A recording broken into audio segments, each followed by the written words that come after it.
Okay, hello. Welcome to the Nevada Housing Coalition Lunch and Learn series. My name is Dr. Mayworthy Thomas. I'm the Deputy Administrator here at the State of Nevada Housing Division, and I'm also proud to be a board member of the Nevada Housing Coalition, which is bringing you today's event. So, as you know, the Nevada Housing Coalition is a statewide member based nonprofit whose mission is to advance affordable housing. We do this through three strategic priorities, which include education, advocacy, and collaboration. This Lunch and Learn series is part of our education and collaboration work, and we are thankful for all of your support. If you're not a member, we invite you to join. Our web address will be placed in the chat a little later.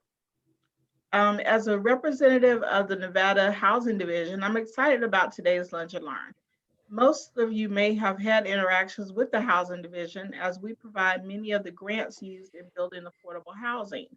Therefore, we are all about community partnerships like we are discussing today. Our mission is to aid our partners in providing affordable housing to all who needs it. So we are here to help.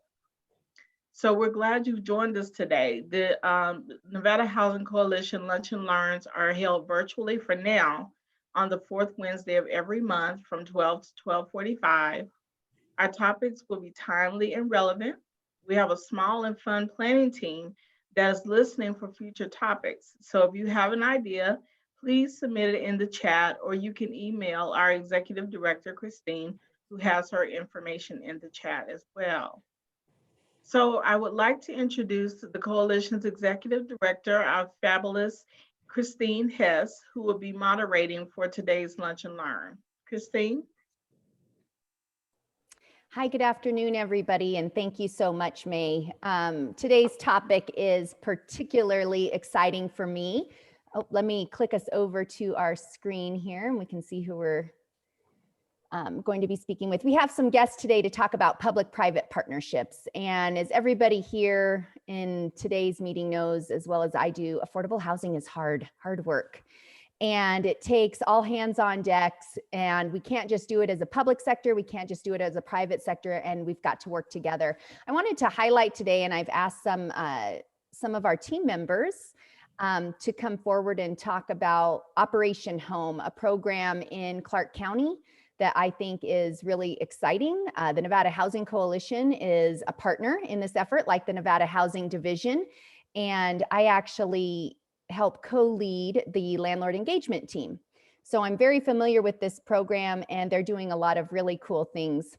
So to start, I would like to introduce the fearless leader of Operation Home, Michelle Fuller-Hallauer. Michelle is a manager for Clark County Social Service, and her leadership responsibilities include continued collaboration, coordination, rescue and development, resource and development efforts within the homeless service and behavioral health continuum of care, while spearheading system change in Southern Nevada. So I've asked Michelle to give us an overview of Operation Home for those of you not familiar with it, and also to describe some of the opportunities she sees beyond just this one program. So I'll turn it over to you, Michelle. Thank you so much. I really appreciate the opportunity to speak about Operation Home. And I'm really excited about Operation Home. Operation Home is a community-wide effort that really was birthed out of the recovery efforts from COVID. COVID has really horrible pandemic that negatively impacted our community. But with crisis comes opportunity, and our community has really shown that. And with the RSF, the Recovery Support Function under the MAC, the Multi-Agency Community or Command Center. So that group came together and identified that we have a lot of folks in our community that are high risk based on the CDC guidelines. And in working with our homeless community, our homeless services community, and our continuum of care, the Southern Nevada continuum of care, have identified that we have We have thousands of people who are at really high risk of negative impacts from COVID. So a group of community stakeholders really came together and created Operation Home. Operation Home's goal is to house 2022 of our high risk unhoused people who were negatively impacted by COVID uh, by the end of 2022. And we will do this through different pathways to permanent housing, utilizing a client-centered community collaborative approach. We currently have $29 million have been committed to this effort. That's being done through a collaborative effort, or collaboratively through our jurisdictions, the local jurisdictions here in Southern Nevada, Clark County, City of Las Vegas, City of Henderson, City of North Las Vegas have pooled their monies from ESGCV and CDBG-CV to create a rapid rehousing program specifically to help with some of these households to move them into housing. It won't help all 2022, but it will help about 800 of these households move into housing, and that's to the tune of about 29 million. But we still have a gap of about $25 million that we still need to acquire to house these 2022 people by the end of 2022. So we still have a ways to go to meet the gap, but we are committed as a community to make sure that we can house folks that are at risk in our community. The other great thing about this is folks have really come together in a way that we haven't seen before, and really wrapped their arms around this initiative and created new work teams and ongoing work teams around the continuum of care. The Southern Nevada Homelessness Continuum of Care had ongoing working groups that have actually refocused or retooled the way that those work groups have been doing work to really hyper focus on the efforts of Operation Home for the duration, so that we can ensure that we meet the goals of Operation Home. So we have work groups or work teams that we have a leadership team that's made up of partners, local jurisdictions, the Nevada Homeless Alliance, the Nevada Housing Coalition, Gwynn Center, United Way, the Nevada Housing Division, Help Us Southern Nevada. We've got a multitude of partners. We've got a communications team, a landlord engagement and unit acquisition team, a data team, a grantee support team, move-in team, a coordinated entry systems team, rapid rehousing learning collaborative, a coordinated entry task force that's going to do case conferencing and other work teams. So we've got multiple partners coming together and just wrapping their arms around this effort and around our folks that are unhoused and are really at high risk. But there's a place for everybody to come together and to really help with these efforts. We have gaps. We have gaps in our system that we still need to fill. As I said, we have some funding gaps for housing. We have housing gaps. We need to find units to put these folks in, and Linda will talk about that in a little bit. And we have furniture gaps. So the funding that we have allocated at the moment for this doesn't allow us to buy the furniture and the move-in items that folks need to set up house in their new home. These folks have been unhoused. They don't have sheets. They don't have things to cook with. They don't have things to sit on when they go into their new home. So they need those items to set up house when they move into their new home. So we need help with that. So we need folks to partner with our move-in team to help create those move-in kits. So we really need everybody's help to help us with these efforts. And beyond Operation Home, we really don't want people to forget, we're really hyper focused on, Operation Home, but our homeless service providers still have the work to do, the hard work to do that they've been doing. So we don't want people to lose sight of the fact that we still have business as usual. Not only us as government entities, but our homeless service providers are still doing business as usual. So we don't want folks to forget them and to forget that they needed assistance financially and volunteer support, and our landlords to partner with them for their ongoing programs as well. So there are many ways to get involved, many ways to help, and there's a space for everybody. So if you don't know where to get involved, you can go to helphelphome.org. You can go to the Nevada Homeless Alliance website. Just connect with somebody, and we will make sure that you get connected wherever it is that you feel you can best help folks. And one way to do, we know that that's how you get involved, because Sue Lalabardi heard about things that she hears about things that are happening here, and I get an email that says, "Hey, Michelle, I hear such and such is happening in Southern Nevada. I heard about it in a previous, and she helped us out. And I heard about this here." She's like, "Hey, I hear y'all are doing something around COVID. Tell me what's happening there." And we now have a partnership that is really helping to spearhead some really phenomenal things. And I believe that Sue is going to actually talk some more about that partnership that we have. So here you go. Yeah, so great. And thanks, Michelle. I just really love this initiative. And, this initiative is less than a year old. It's amazing when you talk about all those partnerships and bringing people together. And this is where we get, everybody's kind of heard now this overview of Operation Home.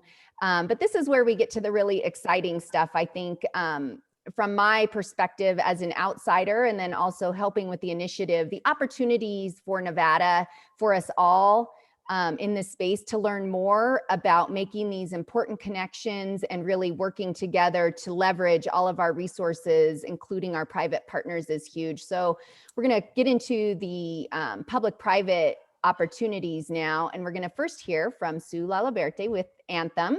Sue's a member of Anthem Social Determinants of Health team and is the Housing Strategy Director. In this role, she works across Anthem's 23 Medicaid markets in conjunction with the health plans to determine member and community need, to develop strategic community partnerships, and to create local strategic programs that bring Anthem's resources to the table.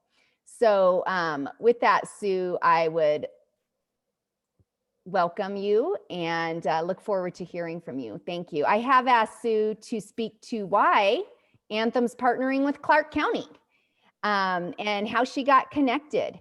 I think that story is also interesting. And I also thought if you could share, Sue, a couple of other examples of how Anthem participates in housing around the country, that would be fantastic. Thanks. Sure. Hi, everybody. I am here representing our Anthem team, and most of them are hard at work, actually working on our Medicaid RFP. So I did promise them that I would share some of their thoughts. So here I go. One of the things that was most important to them is that partnerships are really kind of at the center of what we do. So we don't provide most of the healthcare services. We partner with our community partners to provide medical services, behavioral health services, social determinants of health services.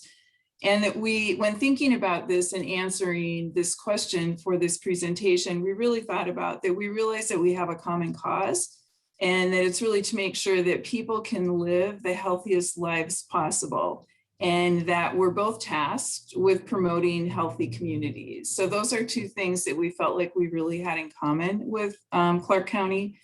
Also really believe that we can be much more effective if we work together to develop solutions that address our similar goals. And that's everything from housing to food security to wraparound and support services, which can often not get funded at a level that's required to have solid programming And then also that we realize that the challenges for local governments have faced in the last year have been really tough, and that it's more important than ever that we continue to share resources and ideas. So when I asked the health plan, how did the relationship start, or when did it start? We've been in the market for 12 years. So they could talk about, we've been here for 12 years. We started having discussions with them then. What I would say is that the relationship around housing started about 4 years ago when a colleague of mine said that I needed to meet Michelle, and that I would love her ideas, I would love meeting her, and that we would be great partners. So I do want to say that that really is the truth of the matter. I met Michelle and I think was amazed that folks in county government were that friendly and dynamic and innovative. And as we talked, there was nothing that she felt like we couldn't do. So ideas were there, we could brainstorm, we could create from there, and nothing was going to be too difficult, which I totally appreciated. So I am here and we are as involved as we are today because of Michelle. I wanted to say just a little bit about our partnerships and things that I think are important kind of from the get-go for us. So we spend a lot of time listening to local markets, and our strategies are local. They look different in every single market. We don't have a program or a set of programs that we scale, that we create partnerships that support both the community needs and our members' needs, and that we're always really trying to identify what we can bring to the table. So all of those things are important in creating any partnership in any market. A couple ideas of what we're doing in Nevada, or what we've done in the last couple of years. In Las Vegas, we are a part of the Healthy Living Expansion Program along with the other health plans, and are really supporting the supportive services that go along with the contributions by the rest of the team. Clark County Housing Vouchers, Help of Southern Nevada providing the housing case management, and are really excited about that project. We also helped support, and they're going to talk about it a little bit later, the PAD Mission program, funded and helped sponsor that. We also tried to support the family diversion pilot, and that was something that we were really excited about. So those are some things that we've done in Clark County. In Carson City, we actually provided a grant to the Continuum of Care for a Flex Fund. So continually across the country, when I'm talking to people, part of what comes up time and time again is that the funding that's received to be spent on housing is really regimented often, and you can only spend it on certain things, and there are gaps. So we've really tried to support the idea of having flexible funding, which can actually help address housing barriers that HUD and other funding streams might not allow. So for Carson City in particular, it was to be used for deposits, utility and rental arrears, could be application fees. We actually included landlord engagement activities. So anything that would help them actually get their members into housing more quickly. In Reno, Washoe County, we provided a capacity building grant for their Bridges housing program, which allowed them to hire a housing navigator. So they, I know, are just getting ready to get that launched. We're really excited about that, are excited to have been a part of that. And hopefully in the next year, we'll have some additional new programs up in that area. I also was asked to talk a little bit about what we're doing across the country. So a couple ideas that I have to share, that we have really started to work with and pay attention to schools and our relationships with schools. And I think often schools and the education system do the best job of defining family homelessness. And so we really partner with the schools to identify Anthem members, and then partner with a local community-based organization to provide housing supports. So we'll connect flexible dollars to help pay for deposit, again, rental utility arrears, anything we can do to help get rid of an eviction, double deposit if needed, really to work with families that are unstably housed to get over whatever that barrier is and into stable housing. What we found is that a lot of those families actually are working 2 and 3 jobs and just don't have the funding and the support to kind of get over that initial barrier. We also, in North Carolina, worked with Salvation Army to support an intact family or father-led household shelter program. And it really ended up being a bridge program. So you guys all know that are providing shelter, dealing with it, that those two populations are often difficult to house and certainly difficult to bring into shelters. So we supported their being able to stand up a bridge housing program. We also have done a number of supportive housing programs for high utilizers and that have complex health needs. And that usually entails working with the housing authority who has brought vouchers forward, the hospitals that actually help make the referrals and identify the high utilizers, the community-based organization is going to provide the ongoing housing supports. And then Anthem helps with funding on many different levels, as well as being able to make the referrals. And we've had some really successful cost of care reductions there. So those have been really interesting. And lastly, I think I would share that we also helped fund or start a transitional or bridge housing program for pregnant and parenting moms, young moms, so age 18 to 24, we may have gone up to 26. And again, that was based on a specific community need, and that's resulted in some amazing outcomes where 100% of the moms and the families are actually participating in child and maternal health care. The majority of them, even in COVID, have been able to get employed, and all are still housed a year later. So we've had some fun and interesting programs and really look forward to continuing to do that.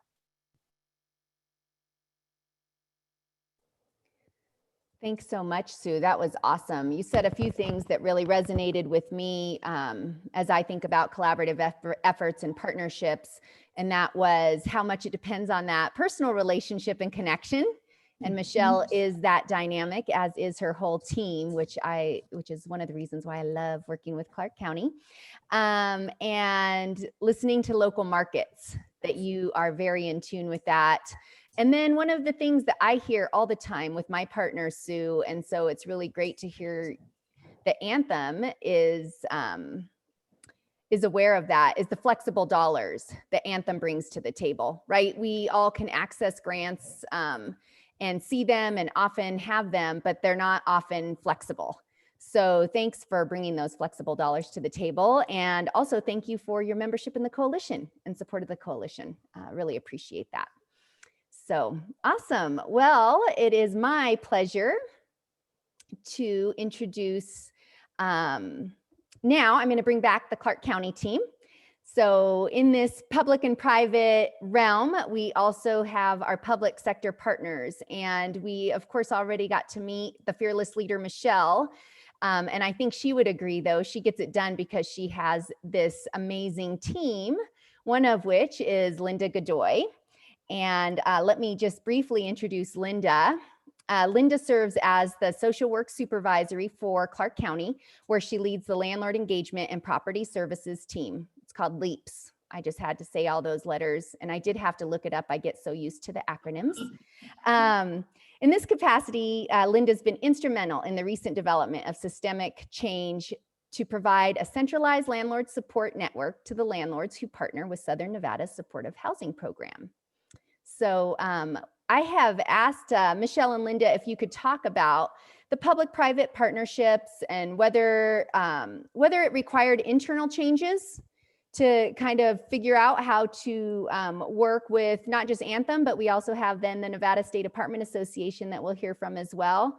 And then specifically, Linda, how it's impacted your team that will oversee the placement of clients. And finally, can you highlight some of the cool features that are coming aboard, not just with the private partnerships, but also because of the vision of Clark County and how you've utilized some of the pandemic relief dollars? I'll tackle the first question and then I'll pass it over to you, Linda. Sounds good. So they, with the advent of Operation Home and the public-private partnership, so it's kind of a combination of both. With the advent of Operation Home, with that being such a large initiative, and we, with the funding, we determined that we needed to add to Linda's team. Because she initially had very small number of housing navigators, and wanting to house 2,022 people in 2 years, we needed to add some housing navigators to her team. And thankfully, with our sponsorship from Anthem, we were able to bring on another specialist, a housing navigator. And so with that, we had to. Linda was already overseeing a team of both direct service staff as well as housing navigators. And so recognizing that, we really needed to think about, is this really realistic for Linda? And had very quickly determined, no, it wasn't. So we really had to split up her team and reassign half of her team, or more than half of her team, to another part of the department, so that Linda could focus on landlord engagement activities. So, so her team totally got split up, and her activities, she went from being a social work supervisor overseeing social work activities to now being a social work supervisor overseeing landlord activities. And that's not a social work activity. So, she's working really outside of her social work field, but she's doing a phenomenal job at it. And I just, my hat goes off to her, because she's just a superstar. So we had to totally redesign her unit, and it is exploding, because we are bringing on 7 more housing navigators to her team. And with the sponsorship from Anthem, we identified that, we wanted to get that housing navigator on very quickly. And because that money is not tied to county specific or any kind of federal funding, we had a little more flexibility with that. And I don't know if anybody knows, but county hiring process is that, when it's fast, it's like 6 months. So, that's fast. So we didn't want to wait 6 months. So it gave us an opportunity to think outside of the box and be creative. And so we determined that we would do something different, and we would put out a kind of a RFI, a request for applicants, and do it like a contract, and hire somebody, and change the name to a landlord engagement specialist and hire them as a vendor. And we've not done that before. So this is something new. We're going to test it, see how it works. And we anticipate to move that person forward. So it's exciting. We're testing something new, and I'm going out on a limb, but as Sue said, I'm willing to do it. And so yeah, it has required some changes, but not all change is bad. We learn things as we go. So I'll stop talking now and let Linda answer the other questions. Okay, thank you. And thank you for having me on the panel today. This is a new area for Clark County, and it's a new area for me as well. Working with private folks. I've been in county business for 27 years. And so this is exciting, and it's new. So the question I was asked was, how has it impacted my team that I oversee, and the actual placements of clients? And I think Michelle hit a lot on some of the points that I want to make. But Anthem has sponsored for us a landlord engagement specialist. That landlord engagement specialist is a private contracted position that we are currently hiring. In fact, we're finishing up interviews this week, and we're hoping to have our selection by the end of the week. Very exciting for me, because that person will be our front person recruiting, engaging our landlords and talking to them about our programs and the benefits of partnering with us.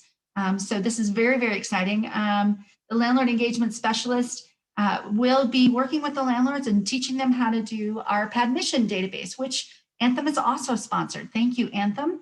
Let me talk a little bit about PadMission. PadMission is a database system. It will be a closed system to our service providers, our case managers, and our housing locators here in Southern Nevada. And once the button is flipped, which we think now will be May 10th, and that's hot off the presses. I'm not even sure Christine knows, and she's the chair of our group. So May 10th, we're going to be able to have case managers and clients sit together and go in a computer database and do some pre-screening application qualifications about what size unit they want or what area of town they want. And they'll be able to look at our vendors and our currently available properties and be able to narrow them down, to schedule those viewing appointments and to actually take care of that on their own. That's something that my team has handled. We are currently a very small but mighty team, and we do all of the recruitment. We do all of the finding available units. And when someone has a need, they say, hey, I need an apartment, and we give them a couple of ideas. So this is a huge step for us. And it's not just for Operation Home. I want to emphasize that this lays the groundwork systemically to be able to have systems in place when we no longer have Anthem sponsoring our things, and for our entire community to be able to use this database for supportive housing programs to locate available units. It also does a great service for us with our landlords. Like I talked about, we usually manage our vacancies. This will allow the landlords to go in and absolutely modify their units that they have available, modify the amenities, change the rent rates. Please make them go down. No, they're never going to go down. But it gives us an exciting opportunity to focus on other things. Part of what my team does is also work with landlords to support them when they're having concerns with tenants that aren't working out, or if there's issues. This allows us to engage with the case manager and the client to sort of resolve those issues and make sure that those tenants can keep their housing safe and stable. So it has done a number of things for me personally. As the supervisor of this team, it's freed our team up, and it's given us some direction to be able to go into other areas that we needed to spend some time on. And we'll be doing all the property service inspections and all of that good stuff, but our landlord engagement specialist will be out leading the charge to get more housing stock for our families in need. And that's huge, right? If we have 2022 households, we need 2022 units. So the sooner the better. So that is the first part of that. The second part is that you asked me to describe some supports that we're doing. One of that is our landlord engagement team. So our team is opening our services to anyone that does community supportive housing, and to be able to support the landlords involved with that initiative. Our goal is to nurture that relationship with the landlords. And so we're going to do everything we can to have conversations with folks about issues. We're going to be able to identify with the case manager early on in the process if there's a problem, so that we can resolve it and so that we can avoid eviction whenever possible. We also have some other things going on. We're going to have a landlord tab on our website. Is in development right now at helphopehome.org. That should be available, I'm hoping, no later than the end of this month. We also have a landlord risk mitigation fund, which, Christine, by the way, is available right now. Our landlord risk mitigation fund, if you could put some slides up, I'll just explain what it is.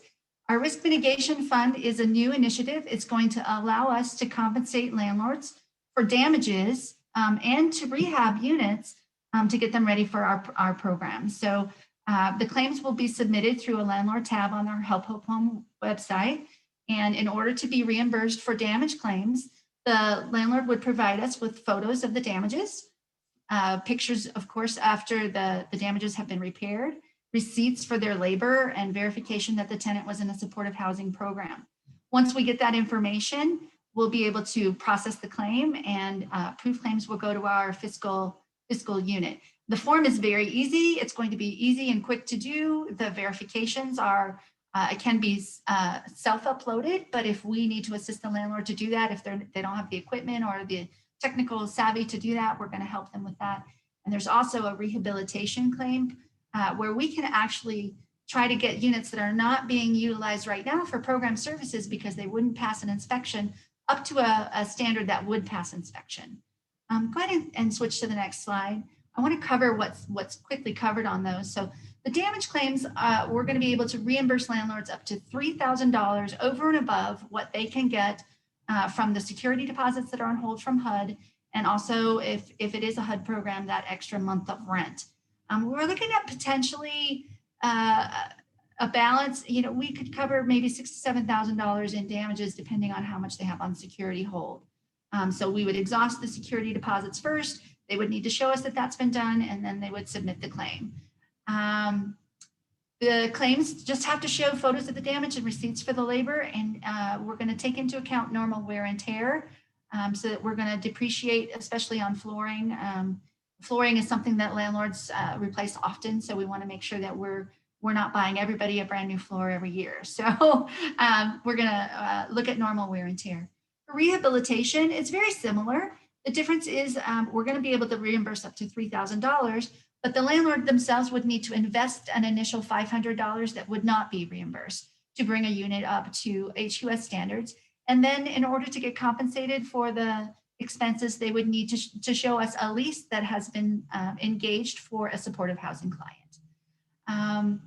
Let's see. So the landlord engagement specialist, our risk mitigation fund, our PadMission database system, our landlord information help tab on our landlord helphome.org website. Just a few of the initiatives that we're working on to support the landlords in our system. And thank you so much to Anthem for their partnership, sponsorship of especially the landlord engagement specialist and the PadMission subscription for us. It really will make our jobs way easier and much more targeted for what we can do to assist. Awesome. Thanks, Linda. And real quick question for you and for everyone here, and I think you maybe have said it, and you did talk about it being open to everyone. So that's your team and your team services, but is that also PadMission? And how about the landlord engagement specialist and the risk mitigation fund? So the services will be open to all of our community service providers that provide supportive housing. There will be access to the PadMission system will be granted by my team. Those individuals that are working specifically with supportive housing programs will have access to PadMission, and that clearance will come through my team. We help people find units, even units that aren't supportive housing. I don't want to announce that yet because we don't have all the staff that we need to be able to provide that service. But if you find you're in a supportive housing program right now and you're needing assistance to try to find housing for clients in Southern Nevada, definitely hit us up. My email is, our group email is LEAPS, LEAPS, stands for Landlord Engagement and Property Services, LEAPS at clarkcountynv.gov. And we will direct you. We hope to be able to provide some options to folks that are struggling to find options for their tenants. So that really is our goal. Awesome. Thanks, Linda. And I do see a good question in the chat. If you can maybe go over there and maybe put your email there, and you realize you did just announce that you're helping everybody. Yes. Just not quite ready. Okay. Well, if you could just address that, did you want to do it in the chat or right here? Either way. So HUD requires normally a 12-month lease. Right now, there are waivers that allow us to do 6 months because of COVID and because of COVID restrictions related to in-person viewings and those kinds of things. So definitely, we're looking for a 12-month lease all the time that locks in our price for the 12 months. So that's where we'd like to stay. Thanks, Linda. All right. Finally, another critical private partner component.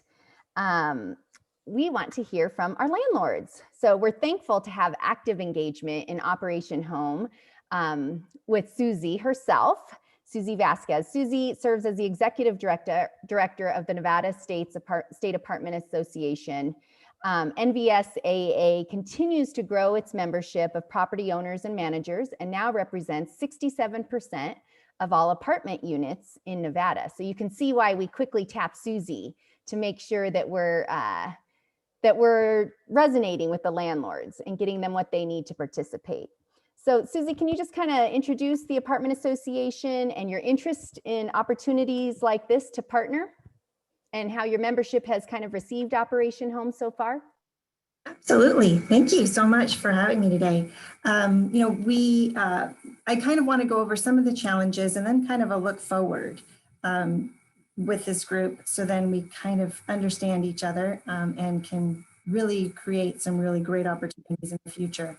So some of the challenges for landlords in participating in any rapid rehousing program, currently the primary challenge is supply. As we all know, vacancy rates are at historic lows throughout the state. And one thing that I do bring to the group is a lot of data. So for instance, Washoe County is currently at a 4.6% vacancy rate, which represents 1,786 units that are available to rent right now in Washoe County. That's 932 fewer units than a year ago. And that's after delivering almost 1,200 units in the last 12 months to that supply stream. So again, supply in the northern part of the state is obviously a huge concern. For the southern part of the state in Clark County, we currently are experiencing a vacancy rate of 5.3%, which equates to 9,083 units that are currently available to rent. However, the norm sits right at about 11,000 units. And again, keep in mind, we added 4,000 units over the last 12 months to that supply stream. So vacancy rates are really high, supply is really low. That seems to be currently the primary challenge that we're facing. Outside of the normal current environment, landlords haven't taken the time to learn more about rapid rehousing. Just to give you an idea, over a year ago, our members and our board directed me to start looking into rapid rehousing or homelessness initiatives to start helping, with those programs. And a year ago, our members, when we heard, the report from the county that there was almost net zero homelessness, in our minds, we thought, oh my gosh, wow, like they've got a handle on it. But we didn't think that that meant that they had the funding to house everybody, but not the units. So once Help Hope Home came to us and gave us that information, we were like, wow. So then we set out to start looking to build more affordable units or units that we could use for rapid rehousing. But we quickly learned that land is an issue. There's a number of barriers to affordable units. But then I kind of flipped it and looked from the outside in and said, well, we have 160,000 units as members. If I just go to my members and ask them for 1 or 2 units from each property, I mean, imagine the possibilities at that point.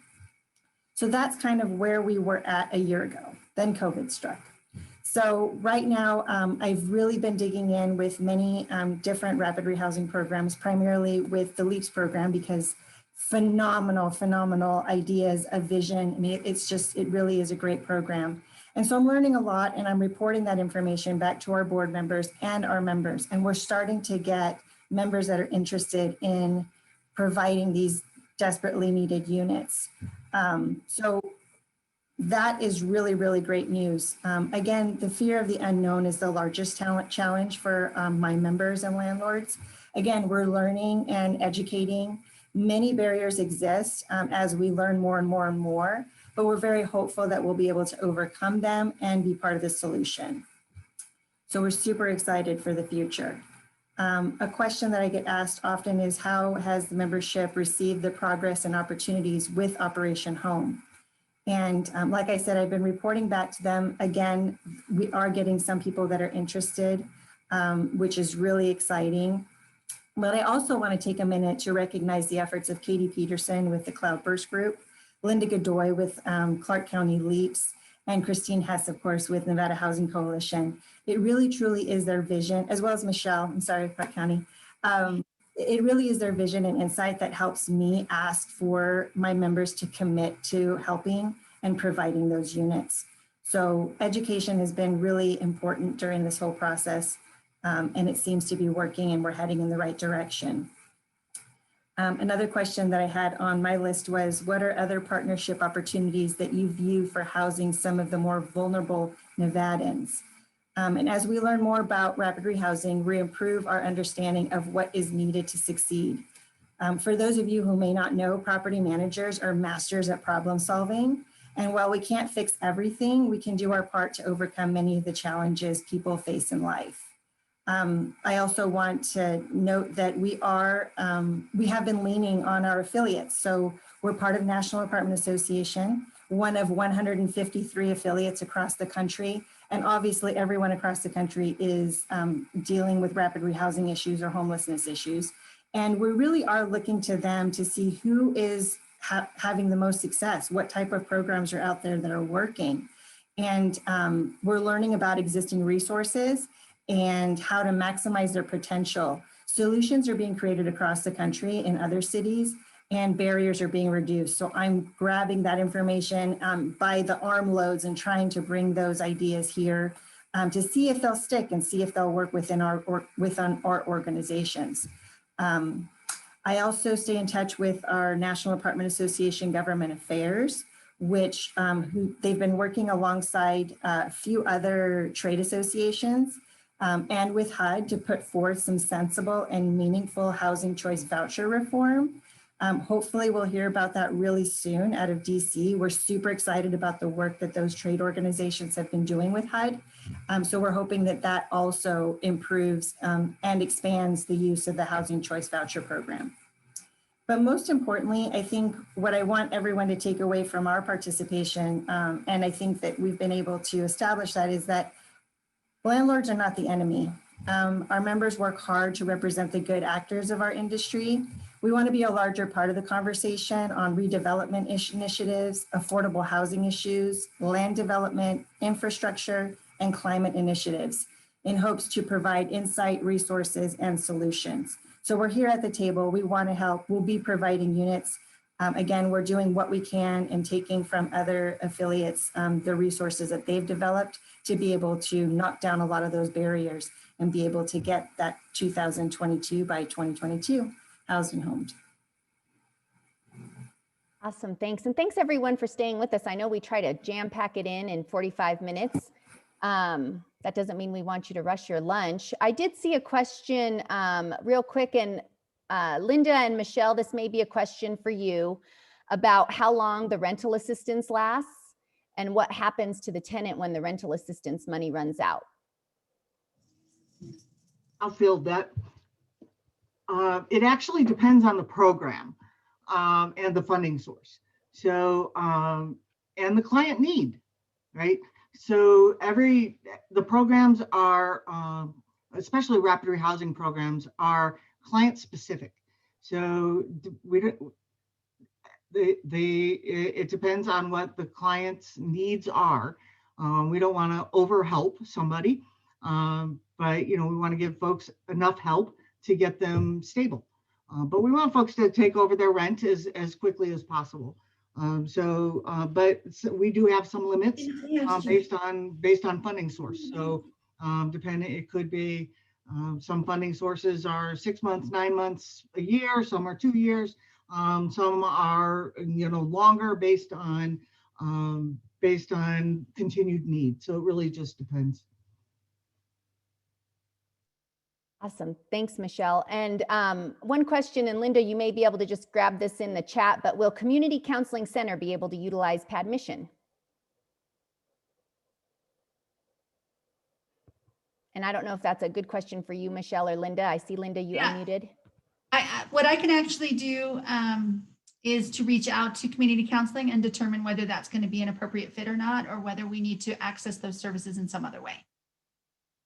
Perfect. Thanks.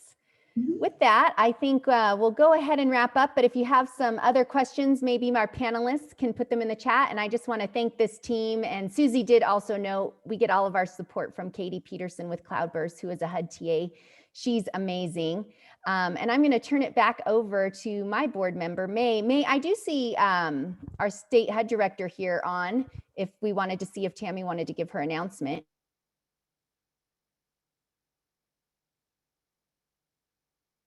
That would be great. Tammy, are you there?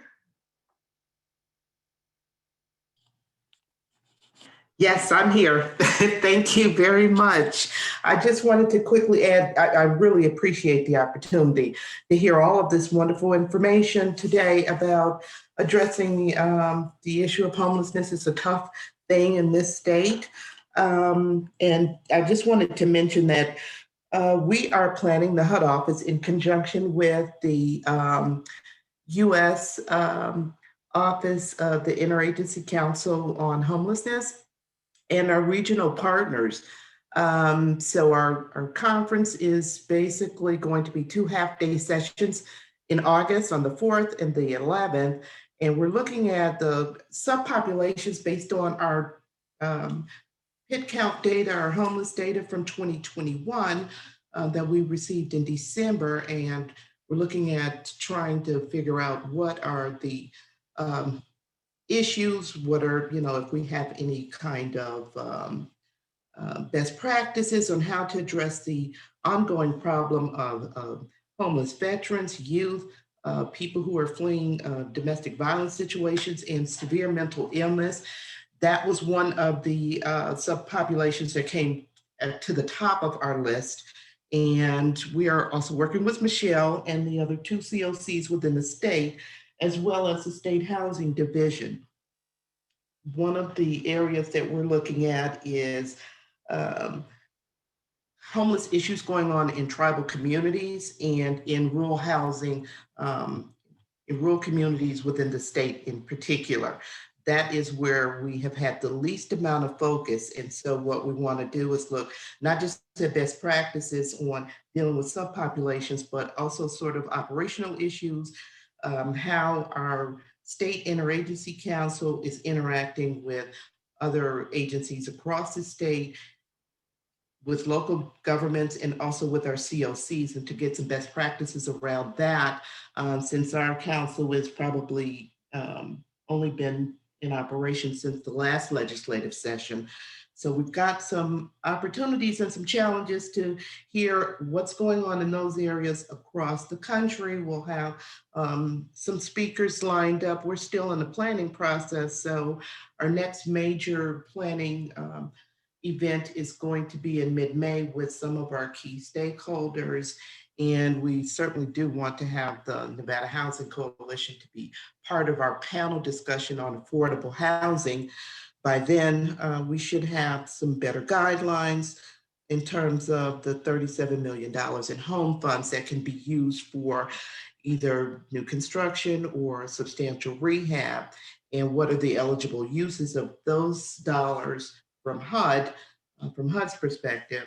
And we should have some guidance on that either mid-July or early August, so that can help guide our discussion. And as Michelle mentioned in our conversation about a week or so ago, that we want to take a look at some models around the acquisition and rehab of hotels and any other kinds of structure that would be suitable for housing purposes, and how to use home dollars to help fund that, so that it pencils out, so that, maybe there is a model that we can use for these existing dollars, maybe some housing trust fund dollars to finance these kind of operations and have more permanent housing, because we've got not just a homeless issue problem, but we just don't have enough permanent housing. And whether or not there's an opportunity to take some of these housing choice vouchers that are coming down the pike and use that as, the project-based assistance in those properties. We're open to any kind of suggestions or recommendations, things that might be working effectively in other states. So that's about the bulk of our conference, 2 half-day sessions in August. So thank you for allowing me to make this pitch for our conference, and we hope to see everyone there. We need everybody's voices to help address the issue of homelessness in the state. Thank you. Thank you, Tammy. We appreciate that. And we want to take this opportunity to thank everyone for spending your lunch with us. We're sorry we went a little over, but it was so much good information that we hope that you can take with you. Please note we have a couple of virtual events coming up. Our American Rescue Plan federal funding webinar on May 6th, and our next Lunch and Learn at the end of May. If you have a chance, please complete our poll so that we can learn how we can improve upon our events. Thank you so much for joining us today.